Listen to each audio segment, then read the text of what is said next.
Hey guys, welcome back to NFT Inspo. For today's video, we are going to show you how to fix Vodafone Broadband no internet connection red light error. So if you're interested, let's start the tutorial. So there's a few things that you can do here to probably solve this issue. So one of them is to check your Vodafone service status. Before diving into troubleshooting, it is wise to check your Vodafone service status and page to see if there are any known issues in your area. Now, another thing you can do here, is to start your router. An age-old remedy is just to start your router, power it off, and wait for about a minute and power it back on.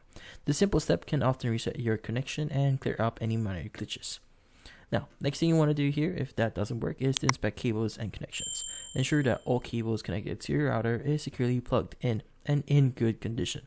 Any loose or damaged cable could be the culprit behind your connection woes.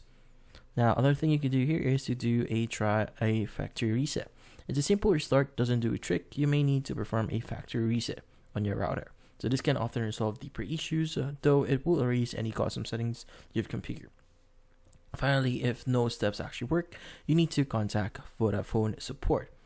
Now, it's time to reach out to Vodafone's customer support team, and they can provide you personalized troubleshooting assistance to your specific situation.